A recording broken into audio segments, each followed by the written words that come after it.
ওগো ঠাকুর, সেই সকালবেলা স্বামী বেরিয়ে গিয়েছি, দুপুর গড়িয়ে সন্ধ্যা হয়ে এলো ঠাকুর, এখনো তো ফিরে আসছে না। ঠাকুর, আজ 3 দিন ধরে আমরা অনাহারী, এক মুঠো চাল পর্যন্ত আমাদের ঘরে নেই ঠাকুর। বলো ঠাকুর, আর কত কষ্ট তুমি আমাদের। ওকে ভগবান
সত্যবতী, বেঁচে আছো প্রিয়তম?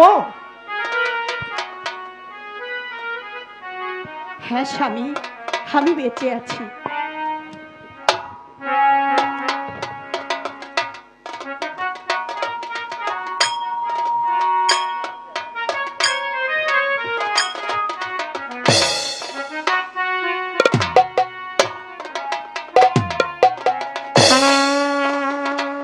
তোমার ছড়ো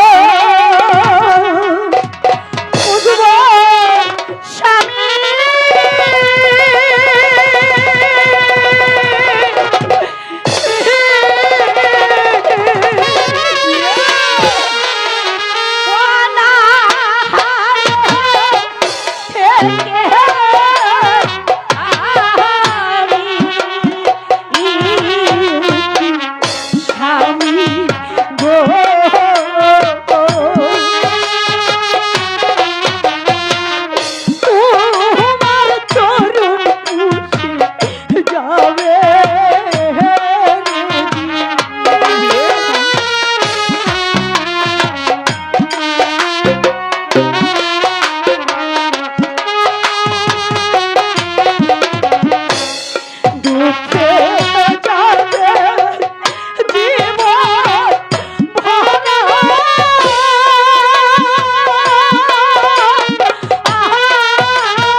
আমি জানি না,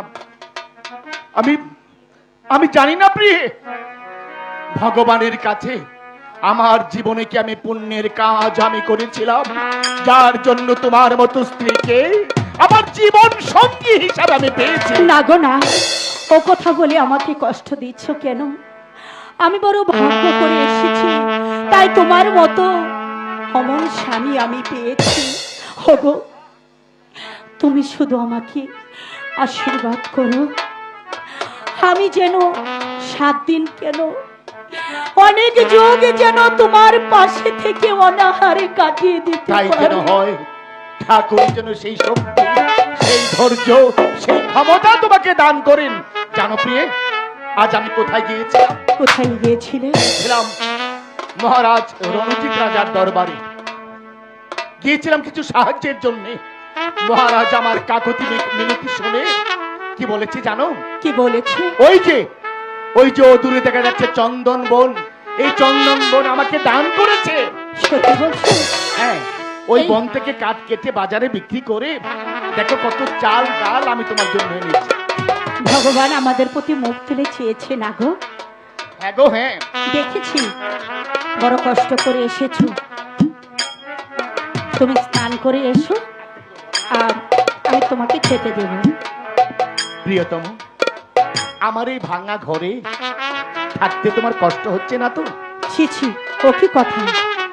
ভাঙা ঘরে তো আমার কাছে। বন্ধুরা দেখেন ছবিতে কিভাবে মানুষকে টাকলা করা হয়। দেখেন এমন একটি চায়নাদের মাস্ক, যে মাস্ক পরলে আপনাকে বুঝতে দেওয়া যাবে না আপনার মাথায় চুল আছে।